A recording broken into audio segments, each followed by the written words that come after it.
put my hand up in a minute. Right, hang on.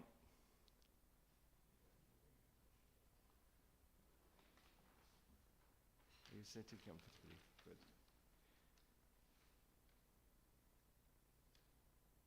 Well, hello everybody. This is quite a first. We're actually here in Eastwood Baptist Church, a historic place actually. I'll say a little bit more about that later on.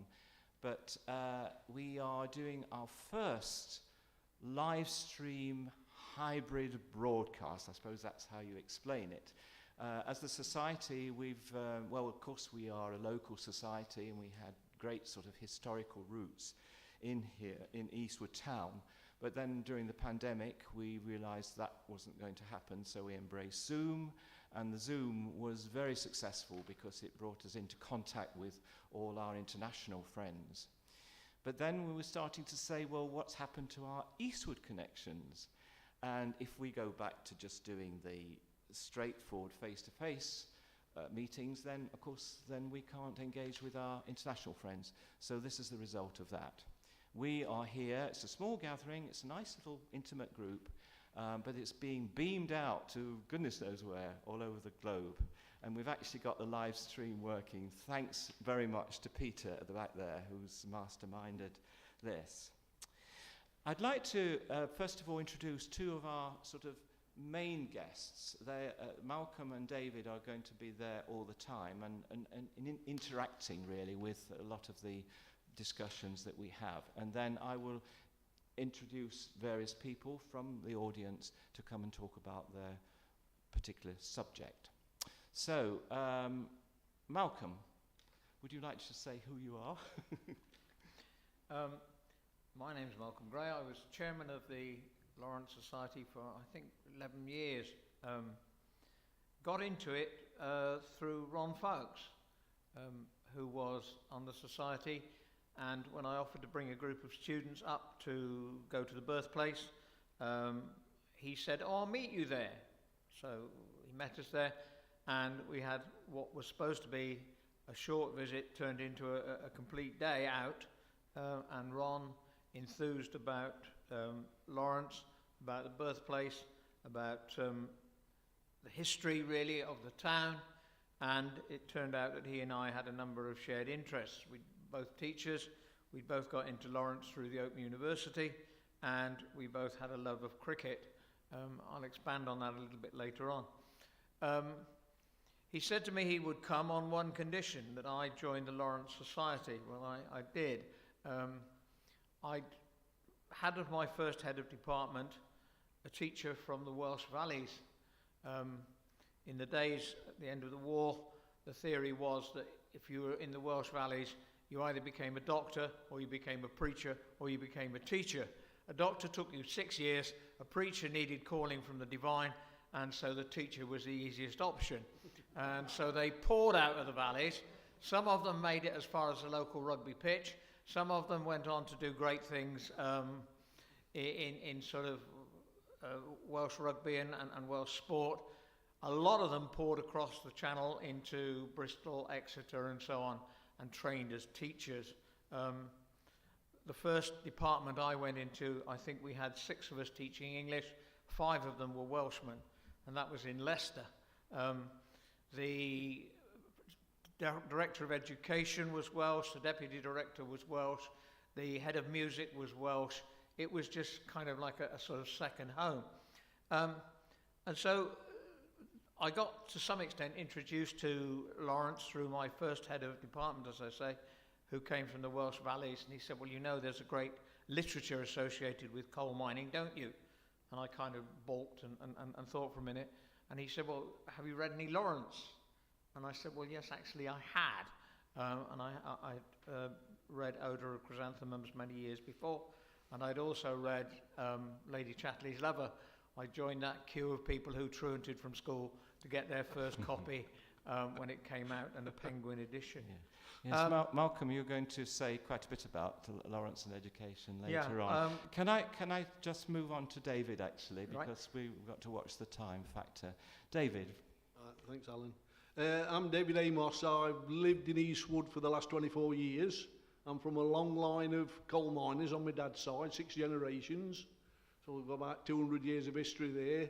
And I originate from the Nottinghamshire mining village, Nunca Gate, near Kirkby and Ashfield, whose claim to fame is upsetting Australian batsmen. And that was the little matter of regaining the Ashes in 1933. So the last 20 years or so I've worked in adult and community education locally and on local heritage projects, which I'm still working at now. And David is an expert on anything you want to know about the mining heritage, which we're going to come to later on, and the local dialect. Wonderful. And you've got a funny story you're going to tell us later on. I've got several. You can give me a lot on dialect. He's got loads of funny stuff. I've got loads of them in the local dialect, which would be wonderful. Anyway, now to my first guest, Father Paul, who is the priest in the Roman Catholic Church at Hilltop. We always used to call it Hilltop Catholic Church, but it's Our Lady of Good Counsel. Our Lady of Good Counsel, that's it, Alan. That's the proper name, yes. But Father Paul is going to talk about something very important here, in the connection we have with Beauvale Priory. And the church, Our Lady of Good Counsel, has a very strong link with it, particularly tomorrow in a pilgrimage. So over to Father Paul. Alan, yeah. I mean, the richness of our town is fantastic. And of course, I've been here as parish priest in Eastwood for, I was thinking about it, walking down, 20 months now. I've been here only 20 months. But it is my home parish, so I was brought up in Eastwood. I was born in Kimberley and brought up here in Eastwood. So my love for Lawrence and my love for Eastwood is deep here, deep in my heart. But tomorrow, you're actually right, Alan, really important day. The nearest Sunday to the 4th of May, we always celebrate and give honour to our parish saints. And John Horton and Robert Lawrence, and both of them were abbots, priors at Beauvale Priory. And as many of us know, it's a beautiful, I mean, it says what it is really, Beauvale, it's a beautiful valley. And the ruins of the Carthusian monastery, or bits of, are still there. I think there's a side wall of the chapel, and I think the prior's house actually is still standing there as well, but beautiful down there. And so tomorrow, Bishop Patrick, my boss, is coming to celebrate Mass for us. The boys have put the tent up today, a big marquee, and we gather there at 3:30, and we give honour to the martyrs, John Horton and Robert Lawrence. Interestingly, doing a little bit of homework about them. Of course, I knew this growing up anyway, but John Horton was prior there in I think he went in 1531, so, you know, like 500 years ago. But in that same year, in November of 1531, he was asked to go to be prior at the Charterhouse in London. And when that happened, Robert Lawrence took over as prior of Beauvale. So they're very closely linked. And then, of course, those two, Robert Lawrence of Beauvale, John Horton of then the Charterhouse in London, together with another Carthusian monk from Axholme in Lincolnshire, Augustine Webster, they went to Cromwell, and they just could not, out of conscience, agree to and sign the Act of Supremacy from Henry VIII, who wanted to be head of the church. And in conscience, they couldn't. They wanted to obviously honour the fact that the Pope was the head of the church. And so they went down to discuss this with Cromwell, and just to discuss it, you know, whether they could be exempt as monasteries from signing it or signing up to it. And they arrested them, and they were tried for treason. And they were the first martyrs The very of the first Reformation. martyrs. Yeah. The first martyrs of the Reformation. Yes. And certainly the first of their order, but the first martyrs of the Reformation. And there's a fantastic, and Alan, you've seen it, there's a fantastic painting in our church called the Breaking of the Storm, it's called. And there are the three martyrs there dressed in their habits at Tyburn, just getting ready for their execution. And I think it was Thomas More who was imprisoned at the same time. It was Thomas More. I don't know if did you know what he'd said to his daughter Meg? He was looking out the window, seeing these three Carthusian he said something like, look, Meg, he said, see how these holy men go to their death like a bridegroom going to his wedding. And I love that. Yes. You know, that it's full of kind of excitement and full of joy, really, because of their faith. Yeah, and tell them about the altar in your chapel. Yeah, so very significant. Above the altar is this painting that I'm talking about, this the breaking of the storm. But the altar is fantastic. I think it was in only 1940 or so. They were doing a little bit of excavation down at Beauvale, and they saw this little bit, this corner of something sticking out of the ground. And somebody said, sure, that's an altar stone. It looks like an altar stone because on our altar stones we have 5 consecration crosses, one on each corner, one in the middle. And when the stone is consecrated, it's filled with sacred chrism to make the altar stone more than just a table. It's a holy and sacred table. And they saw this sticking out, and they saw one of the little crosses, and they said, I'm sure this is an altar stone. And they dug it out, and that altar stone on which John Horton and Robert Lawrence would have celebrated Mass is now in our church. It's fantastic, and I wonder how many people actually in Eastwood would know that it's there. You know, when I first arrived here as parish priest, it was during lockdown, and you know, like here, nobody was able to get into worship, so we did lots of live streaming, and every day I celebrated Mass on that altar stone. It's our side altar now. Our main altar is in the church, but the side altar, and so I did live streaming from that. I must say, a very powerful experience. Very powerful, yes. And you know, I was brought up with it as a little boy. I used to serve Mass at that altar, but never quite felt what it was about. I suppose until we're adults, we don't really appreciate it. Yes. Something very powerful to think I was celebrating Mass as a priest at the very altar that these great martyrs of our church celebrated Mass. It's a very, very special church, Father. So inspiring, and it's a hidden beauty, really. It is, yeah. Yes. I think we need to kind of highlight something of that, because it's all part of this history of Eastwood. So, yeah, thank you very much. Pleasure. That's very illuminating. Thank you. And Malcolm, could you just say a little bit about Fragment of Stained Glass? Yes, talking about the priory and the degree to which Lawrence knew his local history and his local geography. He writes a short story. It's a very easily readable and rather mischievous short story centred around the priory. I won't spoil it for you. I'm sure some of you know it anyway.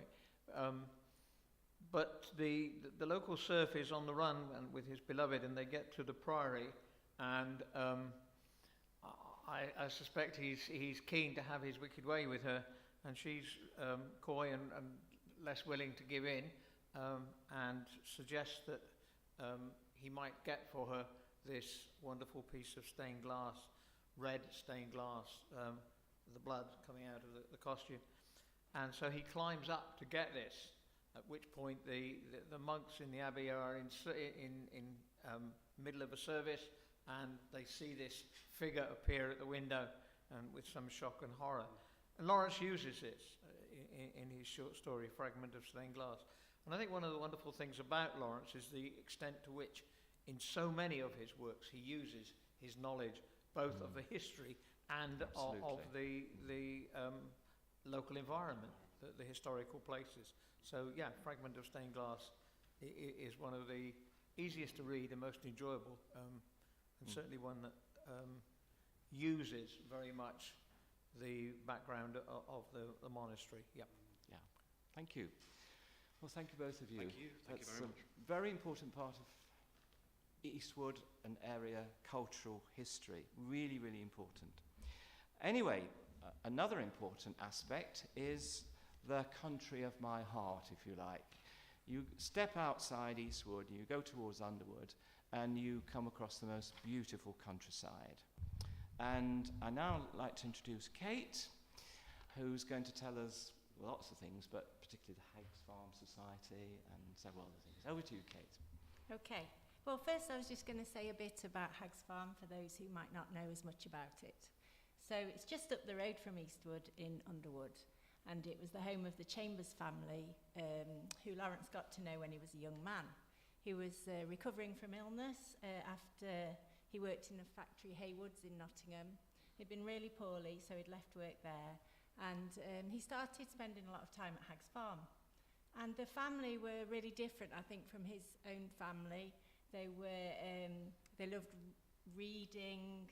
The dad used to read aloud to the family. They loved kind of debating, discussing ideas. And by all accounts, Lawrence kind of came to life when he went to Hag's Farm. And he said himself that it gave him his first incentive to write. So he got involved in family games. He encouraged them to perform plays. They did painting. And he really got to know May Chambers, the oldest daughter, and Alan, the older son, and then, of course, Jessie Chambers, who became really important to him. So we see Hag's Farm in so many of Lawrence's stories that it's really significant for that reason as well. So his first short story, The Prelude, that he sent to local newspaper competition, is set on Christmas Eve at Hag's Farm. And then several other short stories, Shades of Spring. And then, of course, we come on to the novels. So The White Peacock, Hag's Farm is there as Willie Farm. And then, of course, Sons and Lovers, it becomes Miriam's Farm, because Miriam Levers, is based on Jessie Chambers. So there's so many reasons why Hag's Farm is significant to us, and why the society believe that we need to kind of keep alive the legacy of the family, their significance to Lawrence, but also the place itself, because there, of course, after living in Eastwood, from the mining community, then he'd walk across the fields to Hag's Farm, he'd walk past Moor Green Reservoir, and then he'd come into the world of nature, which was a world that he really loved. And alongside Jessie Chambers, they both together started to explore, learn a lot about nature and the landscape. Now, the Hag's Farm Society is very much from someone very important, isn't it? Yeah, so yes. When the Hag's Farm Society was set up, originally by Jessie Chambers' niece, Anne Howard, then Clive Levers got involved as well. His family had lived at Hag's Farm previously, his ancestors, and so he was really passionate. He worked so hard for the society, giving talks, encouraging people to get involved, and then he wrote the book Miriam's Farm, which tells the whole story. So if you've not read it, it's a really great guide to the history of Hag's Farm. I just wanted to mention as well Jessie Chambers, who was so important to Lawrence in his younger years. They became really close friends, and he credited her with launching his career. She copied out some of his work, sent it off to the English Review, really kind of encouraged him to get going with his writing.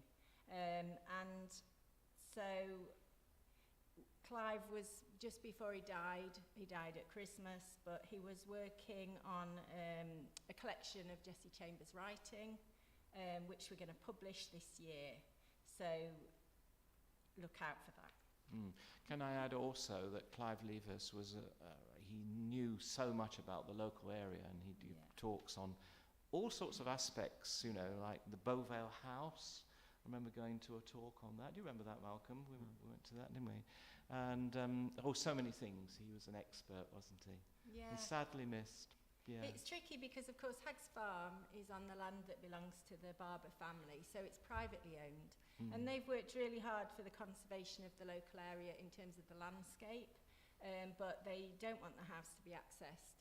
So we don't really have, all we can encourage is that they look after the house and preserve it in the state it's in. What we'd really like is for it to kind of be brought back to the state it was perhaps when Lawrence visited it, brought back a little bit more to life. But yeah. Good. Well, thank you very much, Kate. Yes. I don't know if, do you want me to read a little bit, or? I think we ought to perhaps move on. Okay. So watching the time. But thank you very much. That's lovely. Well, my next guest is Brian. Would you like to come forward now? Brian is a fascinating person in that you've spent your whole life working and socialising, and you've been on the council as well, haven't you? I think. No, You've not quite done that, but you've certainly been very much involved in the working mechanism of Eastwood. And recently you've published some wonderful books as well, but we'll come to that in a minute. Tell me about your life in Eastwood.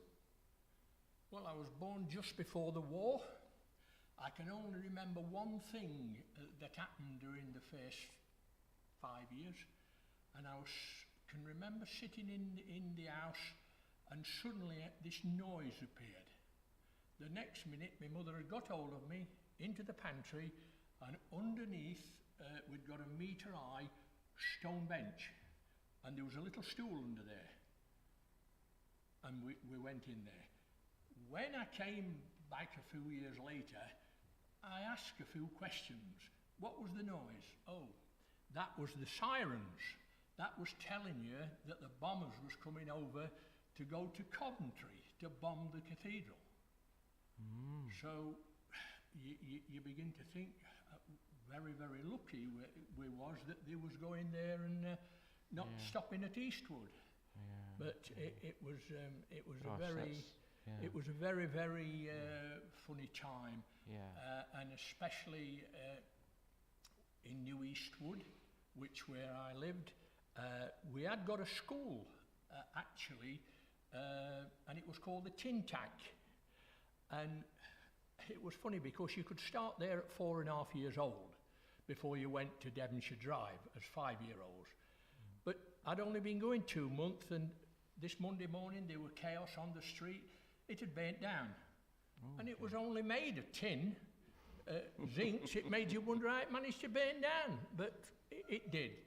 Anyway, then you moved up to Devonshire Drive, and it was very fortunate that we was all apprehensive because there was about 10 lads that was all the same age from New Eastwood, grown up together, and we then moved up to the school. And we're, oh well, what we going to find here? And bless me, the first classroom we went in, it was Mrs. Godber who had taught us at the Tin Tack. She'd moved up there. So that was very pleasant. We went there. Yeah. But tell us about your life in trade, please. Yes. I started at the co-op when you left school at 15, and the co-op was, I would say, out of every 100 shops that there was about, 90 would be owned by the co-op. There wasn't many that was private.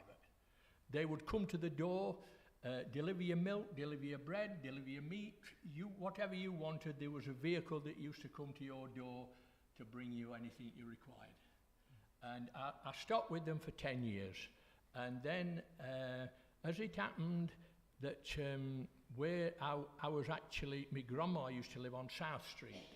And we found out that the shop at the end of South Street, a local teacher called Mrs. Parks was retiring. And my mother used to go in to fetch stuff, and she said to you, would you like to buy it?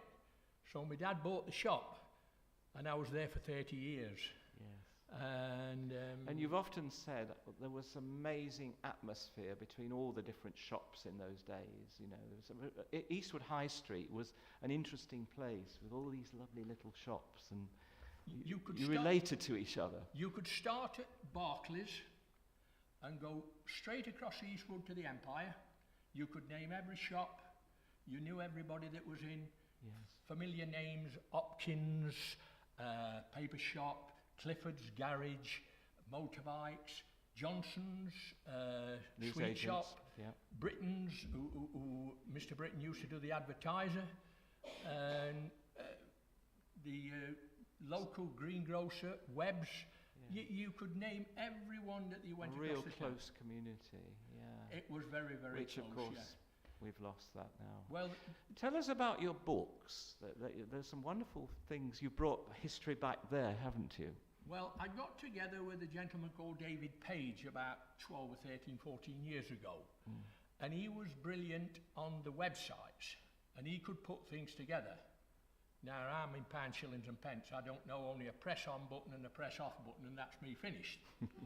But he could do anything on a computer. And I says to him, it would be nice if we could get the people that have done wonders for this town, get them in a book, let's name them.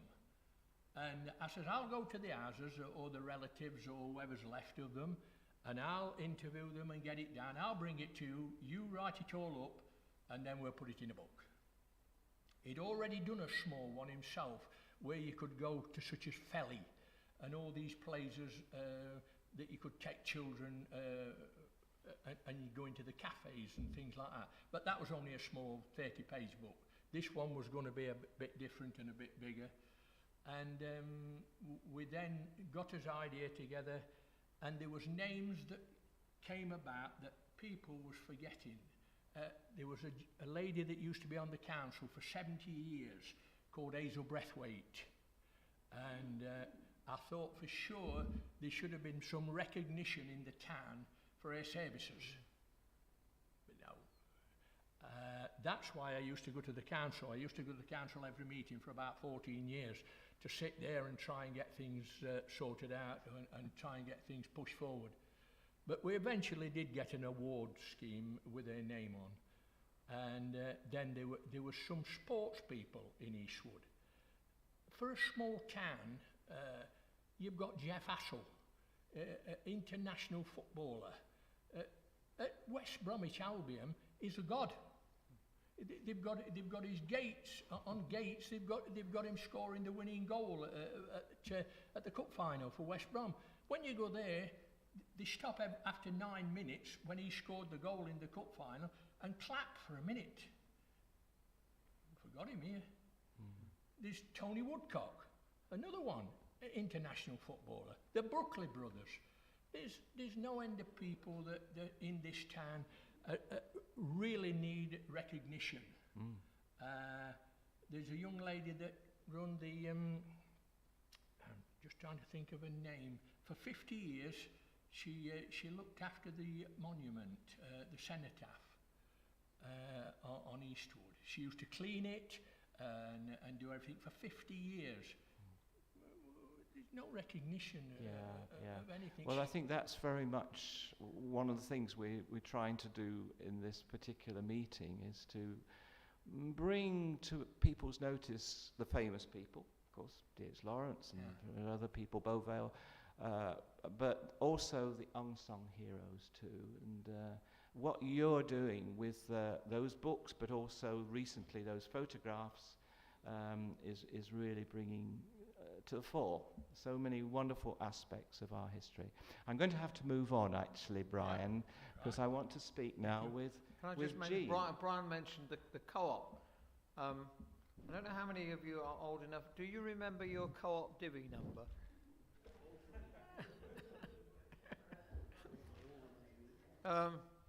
I remember my co-op divvy number from going to... I also remember that if you belonged to the co-op for 50 years, they buried you free.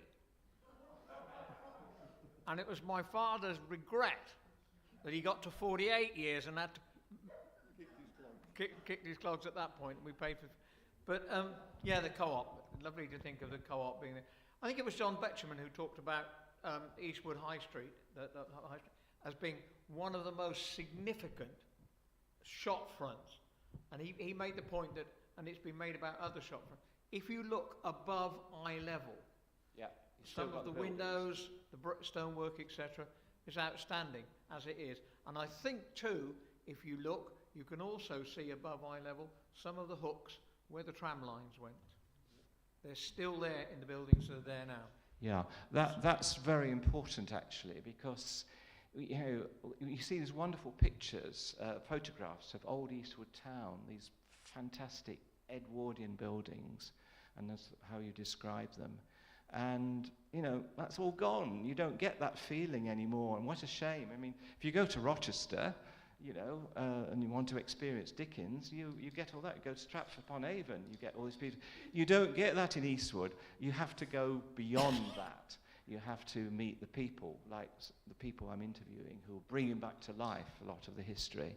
And you go into the countryside, to Hag's Farm, to the wood, the Beauvale Priory wood and everything, the Moor Green Reservoir, and that's where you find the beauty.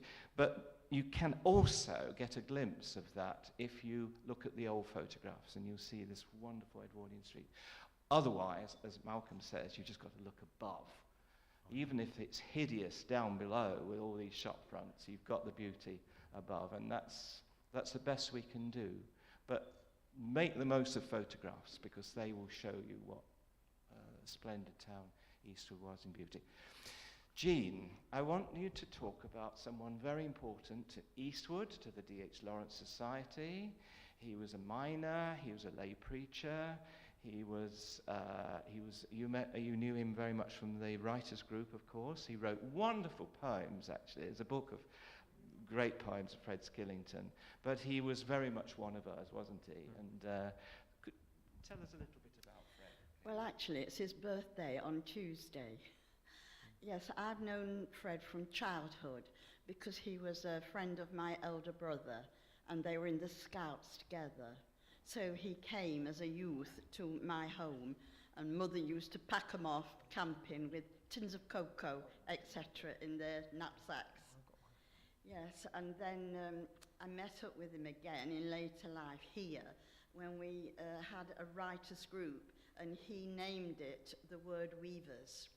And for years we met each week and wrote things and fellowship together, but of course now time has gone. Fred has moved away, and he's still alive, but not too well. Not too well, No. and of course he's moved out to Norfolk, isn't it? Yes, that's right. But I mean, up until, what was it, 3-4 years ago, he lived on South Street, was it, down that part? Yes.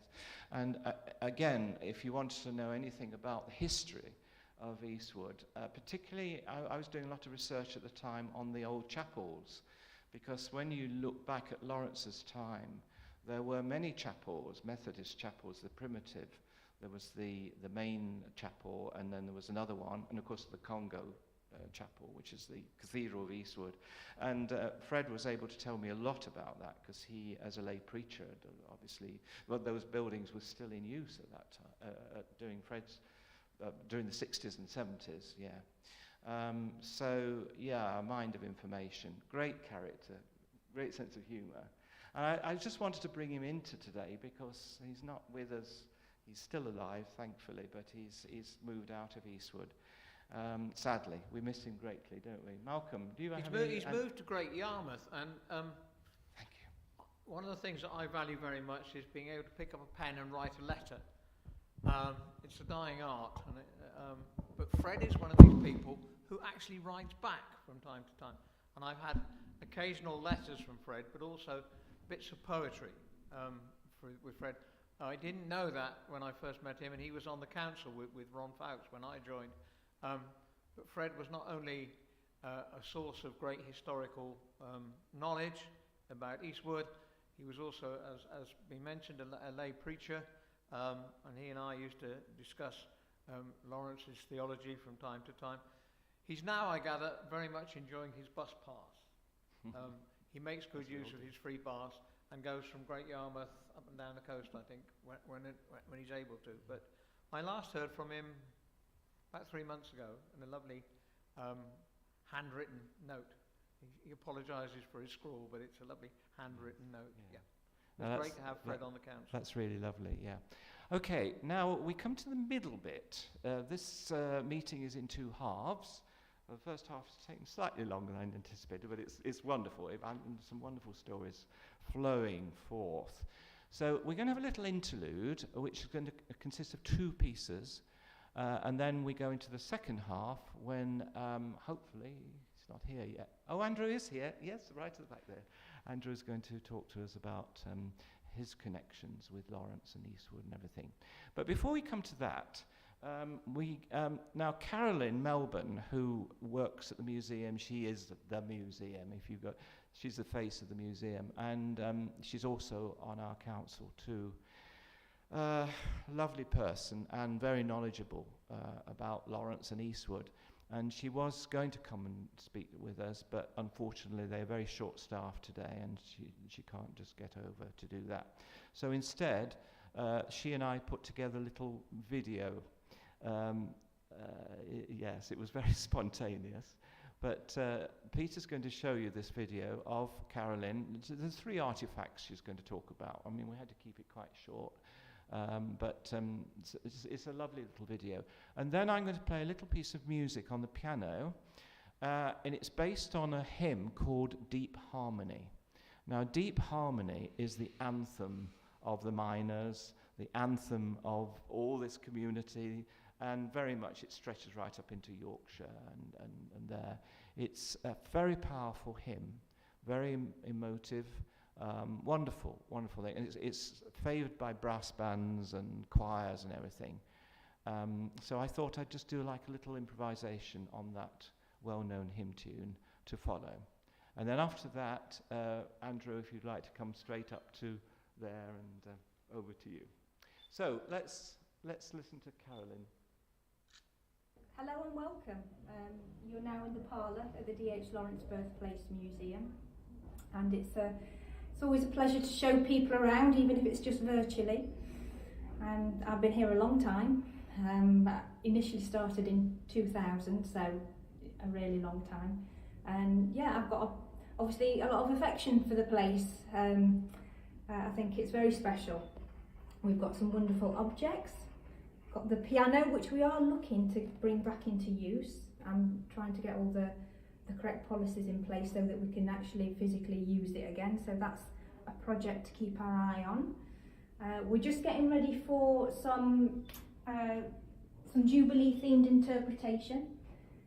So over the Jubilee period, we are going to have a Jubilee themed trail. And I'm going to very carefully show you one of our prize items. So this is an original piece of Jubilee memorabilia. Step over the barrier line. Shall I pop it there so you can zoom right in? Mm-hmm.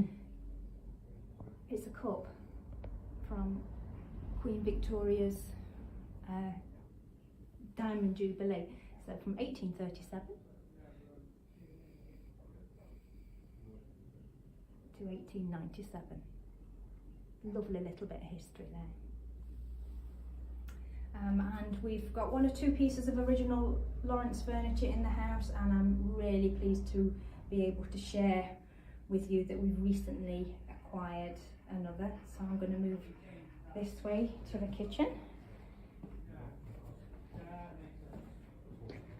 So this piece of furniture is called a potboard or a dresser, and this is one of the items that was actually in one of the Lawrence homes at Eastwood. We can't be absolutely certain which one, but it came from Ada Lawrence, D.H. Lawrence's sister, her grandson, who lives Ripley Way.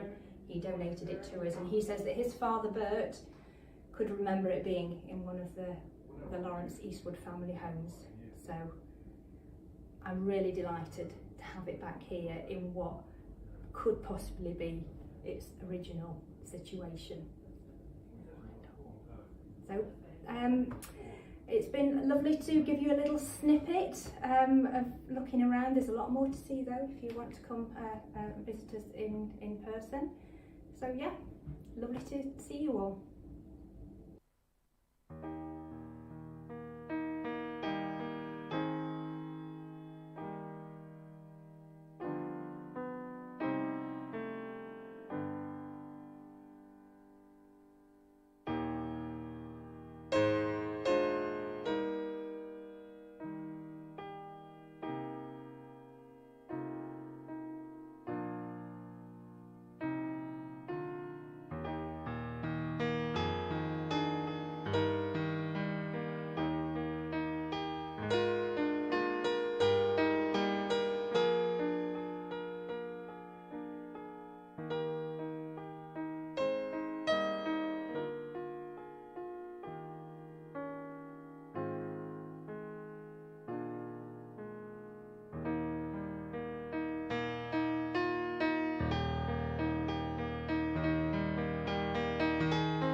Thank you very much for that, Alan. Wonderful musical interlude.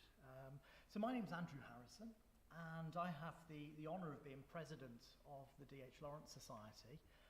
I'm also director of the D.H. Lawrence Research Centre at the University of Nottingham, where I also teach modern literature. And I teach Lawrence to undergraduates at all levels, at MA level, and I've also, since I took up my role at the university in 2010, had several PhD students who've worked on D.H. Lawrence, including 2 students with local connections as well. I do an awful lot of outreach work on D.H. Lawrence, so go to speak about Lawrence and to various audiences. I have worked pre-pandemic quite a lot with Hall Park Academy, which used to be Eastwood Comprehensive School, of course, and most recently I've put together an exhibition on D.H. Lawrence entitled Editing D.H. Lawrence, which is still running at the University of Nottingham at Nottingham Lakeside Arts until the end of May. And that exhibition draws on the university's D.H. Lawrence collections. They have a wonderful collection of manuscripts, including Lawrence's college notebooks from his time at University College Nottingham. And I'll be referring to those a little bit later when I give a reading of one of his poems. I'm originally from North Warwickshire. Coventry was mentioned, actually, and my grandmother, who's no longer with us, unfortunately, but she was born in 1909, and when I was a young lad, she told me about the bombing of Coventry, and I used to have vivid nightmares about the sky turning black with planes going over. So it was wonderful to hear Coventry kind of name-checked in that way. And I first encountered Lawrence at my school, my A-level college in North Warwickshire, and looked at his short stories, which are wonderful. And I encourage anybody to read his short stories if you haven't already done so. I think it's a great way to first encounter Lawrence, the short stories. Well, I mean, I came from Germany, where I was teaching English in Darmstadt in 2010, and I must say I'm probably the newcomer to Eastwood.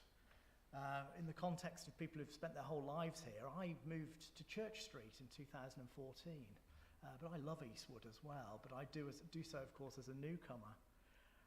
Lawrence's relationship to Eastwood was, of course, quite complex. He certainly was of Eastwood, of course. His family were resolutely of this area. But he won 2 scholarships, which really shaped his upbringing. One to the high school in Nottingham, and the other to University College Nottingham. When he first started writing as a 19-year-old in 1905, he really started writing very literary things, and I think thought of literature as something that didn't reproduce working class life and mining life. He rather looked to the rural areas around Eastwood and set a lot of his early text there. So obviously we've heard from Kate, Underwood was really important to him, Beauvale also, and importantly Moor Green as well. Moor Green Reservoir features as Nethermere in his first novel, The White Peacock. And it was only really, I think, in 1909 when he first in London was introduced to literary circles that his mentor Ford Madox Ford encouraged him to draw on Eastwood. And then he began writing these wonderful texts, sketches, short stories, plays, and of course his early great novel Sons and Lovers, in which he lovingly reproduces his knowledge of having grown up in Eastwood in important ways. And I think for me that's one of the really distinctive things about Lawrence's writings about Eastwood, that he had one foot in Eastwood, importantly, but also one foot outside of it through the scholarships that he won. So he documented life in Eastwood. He had a deep knowledge of it, of course, and in many ways a deep nostalgia for it. But he also was able to reproduce it for London, for a middle-class kind of audience, with all of the attention to detail of an outsider looking in on it and realising in an intimate way what it was, but also recounting it in documentary style. And the poem that I would like to read, just to end my little segment, is an early poem. It's actually documented in the manuscript in one of his early college notebooks he wrote it into, and there it was called Eastwood Evening. But when he published it, he changed it to the little town at evening. And this, of course, reproduces St Mary's at the top of Church Street. The little town at evening.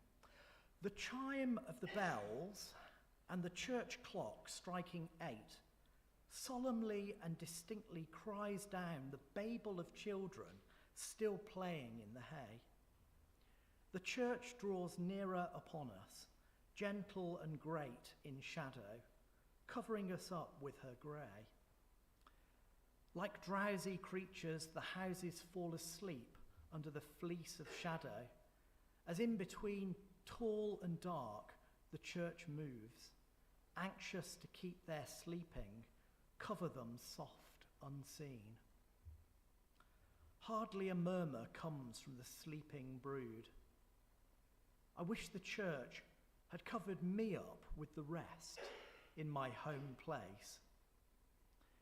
Why is it she should exclude me so distinctly from sleeping the sleep I'd love best? And I think actually that poem is really fascinating because, of course, it shows, in a sense, a yearning to be part of Eastwood, to feel a part of it, but also a feeling that perhaps his upbringing, the scholarships, the moving away, had somehow irreparably separated himself from living the same kind of life as the people he went to school with in that way. So there's a deep nostalgia for it, but a feeling of, as I said, having one foot in Eastwood and one foot moving away outside. Thank you. That was lovely. Well, I think it was, I forget who it was, said Lawrence's relationship with Eastwood, he had one foot in the town and he was kicking it with the other. Which struck me. He can be critical occasionally of Eastwood. One of the things I think is important is just how much the early influence, whether it was church, whether it was school, all those other things, the landscape, the people, Willie Hopkin and so on that he met. And you can see that in his novels. He never gets away from it. Somebody said Lawrence is always writing every novel about himself, which I think is true. He's there in every novel. I think so too are vast tracts of Eastwood. Definitely. They're there, whether it's the church, the theology, even the politics, the Willie Hopkin suffragettes movement and so on. Very much so, yeah. David, please tell us about the mining history here. Well, to bring you up to date with that, Alan, well, I think I'll tell you about what we're doing at the moment. There's two sides to it, really, where I'm involved with. There's the academic side, and then there's the community side of it. And the academic side, interestingly, Kate talked about Ag's Farm, and recently, researching in the Notts Miners Minute books, Professor David Chambers was given the task, or offered the task, of writing the history of the Notts Miners in the 1950s. Now, that didn't happen. I've not found out why, and it went to, who some of you might know, Alan Griffin, Dr. Alan Griffin, who was a late historian. So he ended up writing the two first parts of that, which was covered 1881 to 1944. The bit that carries on from there is moi is doing that. I did my doctorate 10 years ago now, when I was 55, and it was basically on the 1984 miners' strike in Notts, 84-85 miners' strike, which still to this day is controversial and causes immense arguments and debate everywhere you go. And certainly there's certain things not been healed with that. But at the advice of Jim Phillips from the University of Glasgow, he suggested that I do broaden that doctorate out and cover the history from 1945 to 95, which would put things in more perspective. Which my initial reaction to that was, I says, well, that is a good idea, Jim, but that will make War and Peace look like one of Lawrence's short stories. So, as you can see, there's lots and lots went off in that period. So that's the research side of things I'm doing. The other side, the community side, the adult community education side, is very much project work, and it's very much a race against, or it's getting a race against time. Because needless to say, that last mining generation is fastly approaching old age and pension age, and It's about capturing the stories. And there's loads and loads of them stories, as Brian can tell you, running a shop in Eastwood and that. They're just immense amounts of stories.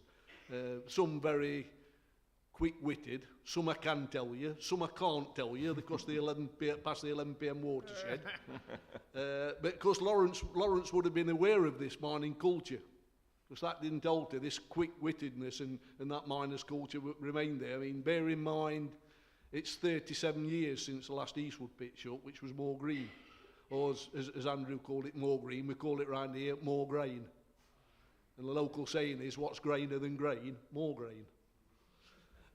So needless to say, the Eastwood one, I mean, I also maintain in mining terms that Eastwood is it's the symbolic home of mining for locally, because of Lawrence's work and it being the oldest part of the coalfield.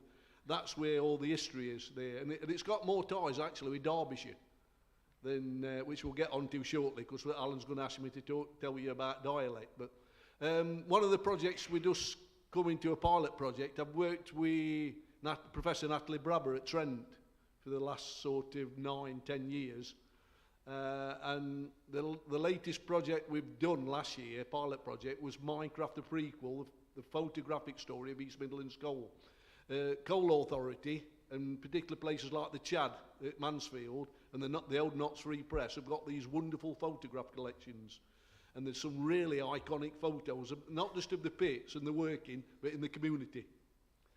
Give you an example, the book that's coming out shortly, which I'll let you know about, I'll let Brendan know about this book we've got coming out. It includes a selection from the Reverend Cobb, who was the rector at Eastwood from 1907 to 1917, and he was an amateur photographer. And he filmed a lot of his photography, he filmed around Eastwood around sort of 1909, 1913, of the community in Eastwood and up at Brinsley Pit. So we've included some of these pictures from the Reverend Cobb in the book what's coming out as part of this Minecraft project. So I'll let you know about that, but it is very much, like I say, a race against time to gather those memories of people, and it is controversial in Nottinghamshire, because if you go back, of course, in not too long a time, we've got the 40th anniversary of the 84 strike, the 50th anniversary of the 74 strike. This year was the 50th anniversary of the 72 strike. And then you've got the centenary of the 26 lockout and general strike, which fits in when Lawrence last came to Eastwood in 1926, which you don't actually mention about it. But that is when the breakaway union down the road was formed at Giltbrook, what they call the Spencer Union. And people often say history repeats itself. There was a breakaway union again following the 1984-85 miners' strike, and people often link them two things together. Now, the legacy of that first one, the 1926 one, there's a pension in Nottinghamshire, a county pension, which no other body gets, only Nottinghamshire miners, that's worth about £180 million. And that's what George Spencer left. Now, when I talk to people and you get in these intense debates and sometimes intense arguments, I often say about George Spencer, but was he a villain or a visionary? Because a man that started a pension fund in 1939 has got a bit of vision. And that's the legacy of what we're left today. So that's the stuff we're doing at the moment. It's, I think when we wind up, Alan, we're going to talk about the problems, obviously, of getting Lawrence out there into schools and on the education. Yeah, and that. Malcolm's going to and we've talk got the about same that. problem with the mining, because it's very, very difficult to get funding. We get little bits of pots of funding to do these projects, and I often wonder whether you can't help thinking that there's some sort of bias amongst these funders against these working class things, what Brian ran about, capturing these memories. Yeah. But anyway, we keep having a go at it, seeing what we can do, and the stuff you can see, we did a wonderful project 3 years ago, just prior to the first coronavirus lockdown, called Dealing with the Past, Coal Community and Change. And we looked at these iconic photos, and they're on our website. If you go on Mining Heritage website, you'll see these photographs. And there's really iconic photographs. And one of them is, there's a young girl in a coat with snow on the ground on the railway sidings at Kirkby that's got a bucket and spade One of them little like you get at Skegness, what kids have and that's collecting coal in the 1972 strike. And you've got these wonderful, iconic, well, we need to get, needless to say, I keep trying, battering my head against a brick wall often at times, telling you that this last mining community has got all the information you need to put onto these photographs, the metadata as they call it now. So, you know, this collection of stories, it's we need to gather what we can over these next few years. And you've also collected music as well, haven't you, from the miners? Yes. And there's a big music thing going on tomorrow evening, isn't there? Is that connected? Would you like to say a little bit about that? I'll read you a dialect poem if you want, Alan. Right, yes. Well, this is a book we did, most of you are aware of, Coal in the Blood, an East Midland coal mining anthology, which came out last year and has got a little bit of history to it, actually, because I've followed in the footsteps of Lawrence, because the 5 Leaves version of this is now a banned book. So interestingly with that, it was published again by Trent Editions after we had this little fiasco. And this was fallout from the 84-85 miners' strike that caused it to be banned. It was interesting because some people reacted in heritage worlds and certainly council ways and that have been a bit standoffish from it. In literary world, I've got more congratulations for having a banned book. You know, congratulations, David, you've got, it's the Holy Grail, you've got a banned book. But anyway, the print, we got it printed by Trent Editions. This is one which Frieda Hollingsworth, who lived at Selston, we did a project there about 10 years ago, which her dad used to tell her about Bentinck Pit, and that's where my dad worked. My dad was a colliery overman at Bentinck. Hip, hip, hip, I'm off to the pit, with a cobble in my shoe, rip and tear, coss and swear, me osset with a goo. Gangers 1 and 6pence, corporals 8 for crown, deputies 5 and a tanner for walking up and down. All boot tops in water, up to neck in sludge. Nobody'd walk at Bentinck Pit, only fools such as us. That's Arthur Ludlam, so that was in local dialect, which a lot of this book is, in broad local dialect. Of course, the classic one, which has been reprinted on several times, is this one, which was by Scollins and Titford, which is about Ilkeston down road, about Ilson dialect. And that's the broad dialect which Lawrence refers to, which you get on this border, on the Derbyshire borders, which he refers to as the these and thous. The standard joke used to be, you could either get Eastwood and Langley Mill, or you could get like Jacksdale, where my wife's from, and Ironville, and you've got the Erewash, which is the brook in between, so they'd have a go at each other saying, it's 3 sheets that wind is from Hobbit Brook. And that works on either side, whether you're from Derbyshire or Nottinghamshire. But they used to say to him, well, how can you tell if they're from Derbyshire? I says, easy. You ask them to spell Egypt, and they'll say, A-J-Y-P-T. And then you know they're from Derbyshire. I'll tell you a funny story, just which you mentioned now. I want to read a poem. I'll tell you a funny story about local dialect, because, like I say, Natalie took this on board about the pit talk and the dialect, which really brought these the local lingo out, which was useful, because obviously it's a dying language. You know, obviously with local trades being lost and local traditions and that, it's a dying language. But Joy James, who she comes from North Nottingham, more the Nottingham dialect, and she was an actress. I think she's still alive. She used to be a lot on Radio Nottingham on Sunday mornings. And this story she told, it came from when they were filming Sons and Lovers in the early 1980s, a television version. And they were filming, at the time, we were living at Selston, and the pub there, the Horse and Jockey, one of the old Thack, is one of the traditional pubs. Still is. It's not like it was then, but they had the grandfather clock. So they filmed, they cut off the old lane, and they were filming Sons and Lovers. And Joy James, this one act, she tells you about it, she got this job as like a barmaid, where she'd got to come out and lay this table and put I think the bread on and bits and bobs, and then go back. So they had take 1, and then suddenly a motorbike went by. So cut, right, take 2, right, she starts out, comes out again, puts it down, and then suddenly a train in distance on Erewash Valley Ring. Cut, take 3, and then take 4, so take 3, somebody come walking on set, cut, and this kept carrying on. Eventually, about the 6th or 7th take, they cut it again, and Joy James, she'd sort of got, we call it a North Midlands accent she'd got. She was aware that a broad local accent might work against her or for her. She wasn't quite sure. And suddenly, after they cut this on the seventh time, she burst out into local Eastwood accent and says, "That bloody table's been laid more bloody times than I have." And all the cast burst out laughing. And she got more parts then on the Lawrence job and that, because they suddenly realised she got a broader local accent than the one she were actually using and that. So she used to tell that story. The 2 books she wrote about local dialect north of Nottingham is called You'd Make a Parson Swear, which is one at Local Sayings, which is still here. So, so the dialect is very much fits in with the mining stuff, Alan. Yep. And that old job which Natalie's done about pit talk. Yes, yeah, wonderful. Well, I've just been looking at my watch, and we were trying to make this roughly an hour, and we just go up to the hour. But there are important few things to sum up before we go and have our tea.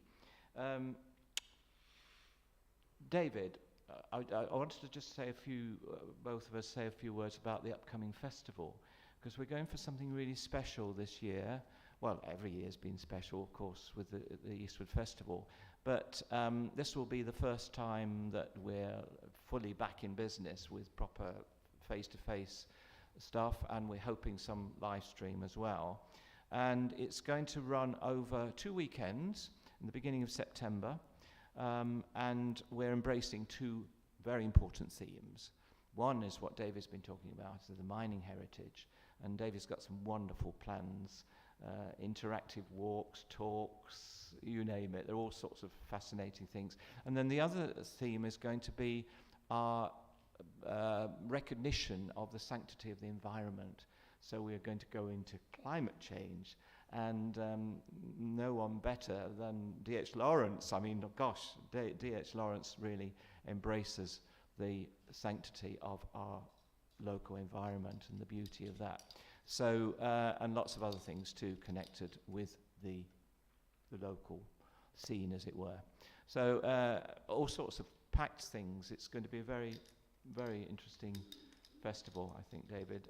Is there anything you wanted to ask to that? I don't think so. I think that's pretty well One what of we're the planning. things I've got to work, it'll be either at the museum with Carolyn or possibly at Greasley Church or, well, wherever venue we can get. Yeah. Is trying to put on display during the festival the Annesley banner, branch banner. There's part of the thing we've got to look at with the mining archives, which are mostly at Mansfield now. There's about 15 or 16 branch banners. They used to use them at the Miners' Gala. I don't know if you remember, because bear in mind next year it's 40 years since the last Nottinghamshire Miners' Gala, which used to be held in Mansfield mainly, and prior to that it rolled down the road at Baseford. And that's where they used to march through the town with the banners up to Berry Hill Park and then have all the activities there. Well, unfortunately, when I started looking at the banners about 10 years or so ago, what were left at the old Berry Hill offices before they were demolished, we didn't find what we were expecting. We were looking for more green and Pye Hill and Underwood. And that, now whether they existed or not, we don't know, but we did find the Annesley one, which is obviously linked with Lawrence's other side of the country, My Heart. And that one has got, it's a lovely banner because it's got the pit on the front, and then it's got the Lodge House, the Annesley Hall, and the All Saints Church. So it tells you, and that banner actually tells you my family history, because we had 3 generations at the pit. On my mum's side, my granddad, my mum's dad, was the butler at Annesley Hall. So he worked there. They lived at the Lodge House, and my mum and dad got married at Annesley Church. So that banner is more, it's not just political. People, some see it as political. I said, no, when I look at that banner, I see my family history. So hopefully, we're going to try and get somewhere where we can put that on display. That would be wonderful. And like I say, it was very, I mean, Andrew mentioned, and Kate, about the country of my heart. When we were training here, because the training centre was at Eastwood, the NCB training centre for South Notts, and as lads, we used to come on the bus in the morning to the training centre, but when this time of year, when it got nice and light and that, we used to walk it back, through, up by America Farm, up through to Annesley. All the Annesley and Newstead lads would walk it back home, right through Lawrence's country of my heart. Yeah. And that's where you got that natural liking. Every miner still gets it, that love for the countryside, the antidote for the pit.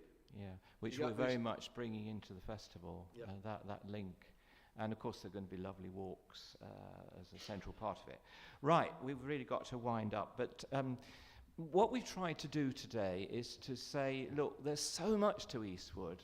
Obviously, D.H. Lawrence, he's famous, and yes, and Malcolm's going to say something also about D.H. Lawrence and education, but I'll save that for a minute.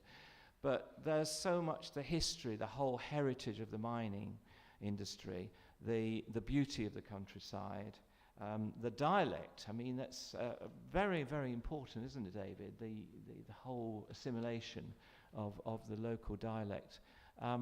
So just those points mentioned are something to say Eastwood ought to be back in business, and let's show the world that, you know, there's so much to gather when you come to this place, and then read further, obviously through D.H. Lawrence, but Willie Hopkin, who's written lots about it. But Malcolm, you want to say something about Lawrence and education. This is really important, so let's listen to Malcolm. I think one of my concerns when I was chairman was that we ought to try and get Lawrence more widely read in schools, more widely read, full stop. We believe that Lawrence was probably the greatest novelist in the English language. He's been compared to other great European novelists, Dostoevsky and others. And yet there seemed to be a reluctance in education to get Lawrence's short stories, Lawrence's novels read on the curriculum, and certainly almost I would say almost an opposition to reading Lawrence. In all my 40 years as a teacher, and Ron Fowkes said the same. He said, very rarely did you ever get a chance as a child to read any Lawrence. I came to it through Odour of Chrysanthemums when I was 14, but that was the only time until the D.H. Lawrence Lady Chatterley trial, when some of us truanted from school to get a copy of the book. It seems to me sad that what we can't do is to make Lawrence as popular to the reading public, and particularly to young people, as a novelist like Jane Austen, Thomas Hardy, Dickens. They're well known. And there seems to be something of a reluctance to say, why can't we do the same thing with Lawrence? I mean, it strikes me as very interesting in the whole 40 years that I was teaching. The set books for what was GCE and then became GCSE. American, Steinbeck's Of Mice and Men. American, To Kill a Mockingbird, or George Orwell's Animal Farm. Those were the three set books. And I thought, you know, in all that time, they're still there. My granddaughter is now studying the books that I read. And Steinbeck's Mice and Men is a great book, don't get me wrong. But surely we could say, you know, Lawrence's short stories, Odour of Chrysanthemums, Fragment of Stained Glass. Some of those are incredible. And they link to a countryside which has got a history of mining heritage, it's got a political heritage. I mean, anybody doing anything nowadays about feminist literature, you've only got to look at the role that Eastwood had in the suffragettes movement. Yes, it's a great coal mining area, but it was also a great political area. Willie Hopkin, Keir Hardie, people talking, vast crowds of people coming to hear political speakers outside the Sun Inn. And it's there. You could teach that. You could talk to... I think it's sad. I went fairly recently back to south of Scotland. On the Ayrshire coalfield, they wallow in memorabilia. They have their coal mining heritage. You can't go anywhere without finding signs to Robbie Burns. Robbie Burns did this, Robbie Burns lived there, Robbie Burns this, that. They're proud of it. Glasgow is based very much on its history of shipbuilding. And again, they're proud of it. They're proud of the shipbuilding link. I mean, we went only recently to the Burrell collection in Glasgow. Glasgow City Council is not the richest city council in the country. They gave £33 million to the restoration of the Burrell collection. And it's free to go in. Their argument is this will be a cultural heritage attraction to visitors coming to Glasgow, and it undoubtedly is. Now, I think the richness of Lawrence, the richness of the coal mining heritage, the richness of the political heritage, suffragettes, etc., is here in Eastwood, and it's something that we ought to promote. We ought to make. Sadly, the council, when I was involved with the council, we were fighting very hard for Durban House. Yeah. And we lost it. And but that may be coming back. Yeah, that may come back. Yeah. I mean, if I may interrupt a moment, I think things are starting to happen. Yeah. But I think the power of Eastwood is with the people, like David, like Brian. I mean, so many people who are trying, and Andrew, of course, very much so. Really, and Carolyn, the museum. It's the people who are now bringing, back to the fore. And if we can get funding, that will be great. We will get there, but it's going to take a lot of work. We do need an oral history. We do, yes. That's absolutely right. Because if we don't have an oral history, that's the bit that dies out. Yes, absolutely. That's what David was saying. Yeah. So anyway, really, I think we've got to wind up. The other thing I did want to say, I wanted to say a big thank you to Eastwood Baptist Church for allowing us to use this building. Very beautiful. This is one of the original chapels from Lawrence's time. In fact, it's the only one that's still alive, as it were, in worship. All the other chapels have just gone, either been demolished or they just, something else. But this is still a living proof of the chapel. Very beautiful, and it's a place that has an immense outreach as well. Very much a community church. So I'm very, very grateful for us being able to have this, and also for you coming, and whoever's out there watching this. I hope there are lots of people, but we hope now this is going to be the first of many more, and certainly in the festival I think we'll be able to do a few more of these. So thank you very much, everybody, and goodbye.